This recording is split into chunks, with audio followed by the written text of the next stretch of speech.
യെമനിലെ Houthi വിമതർ നടത്തിയ ആക്രമണത്തെ തുടർന്ന് ചെങ്കടലിലെ വ്യാപാരം സംരക്ഷിക്കുന്നതിനായി യുഎസ് പ്രതിരോധ സെക്രട്ടറി ലോയ്ഡ് ഓസ്റ്റിൻ ബഹുരാഷ്ട്ര സുരക്ഷാ സംഘം പ്രഖ്യാപിച്ചു. യുഎസ്, ബ്രിട്ടൻ, ബഹ്റൈൻ എന്നീ രാജ്യങ്ങളാണ് 10 രാജ്യങ്ങളുടെ സേനയിൽ ഉൾപ്പെട്ടിരിക്കുന്നത്.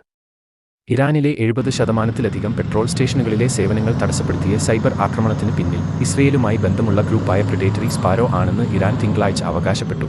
ഗാസ യുദ്ധത്തിൽ ഭർത്താക്കന്മാരെ നഷ്ടപ്പെട്ടാൽ വിവാഹമോചന നടപടികൾ സുഗമമാക്കാൻ സഹായിക്കുന്ന പ്രത്യേക കോടതിയെ ഇസ്രായേൽ ചീഫ് റബ്ബി ഡേവിഡ് ലാവു പ്രഖ്യാപിച്ചു. മനുഷ്യ സ്വാധീനവും പോരാട്ടവും നേരത്തെ സുരക്ഷിത മേഖലയായി പ്രഖ്യാപിച്ച തെക്കൻ ഗാസയിലെ റാഫയിൽ ഇസ്രായേൽ സൈന്യം കെട്ടിടങ്ങൾ ലക്ഷ്യമിട്ടതിനെ തുടർന്ന് 29 പേർ കൊല്ലപ്പെട്ടിരുന്നു. തെക്കൻ ഗാസയിലെ നാസർ ആശുപത്രിയിൽ ഇസ്രായേൽ നടത്തിയ ആക്രമണത്തെ തുടർന്ന് ലോകാരോഗ്യ സംഘടനയുടെ director general Tedros Adhanom Ghebreyesus പറഞ്ഞു.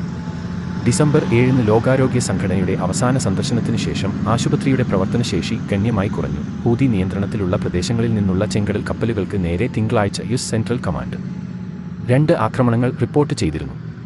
കെയ്മാൻ ദ്വീപുകളുടെ പതാകയുള്ള ടാങ്കറായ സ്വാൻ, അറ്റ്ലാന്റിക് കാർഗോ കപ്പലായ MV ക്ലാര എന്നിവയാണ് ലക്ഷ്യമിട്ടത്. അതേസമയം ഇസ്രായേൽ സൈന്യം നാബ്ലൂസിൽ രാത്രി ശക്തമായ റെയ്ഡ് നടത്തി.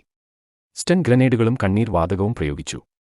നഗരത്തിൽ നിന്ന് 2 പേരെ അറസ്റ്റ് ചെയ്യുകയും ബഹുനില കെട്ടിടം പൊട്ടിത്തെറിച്ചു. ഫലസ്തീൻ വാർത്താ ഏജൻസിയും അൽ ജസീറയുടെ ഫാക്ട് ചെക്ക് യൂണിറ്റ് സനാദ് സ്ഥിരീകരിച്ച വീഡിയോകളും പറയുന്നു. നയതന്ത്രം നോക്കുകയാണ് എങ്കിൽ UN സുരക്ഷാ സമിതി അംഗരാജ്യങ്ങൾ ചൊവ്വാഴ്ച വെടിനിർത്തൽ കരട് പ്രമേയത്തിൽ വോട്ട് ചെയ്യുമെന്ന് പ്രതീക്ഷിക്കുന്നു.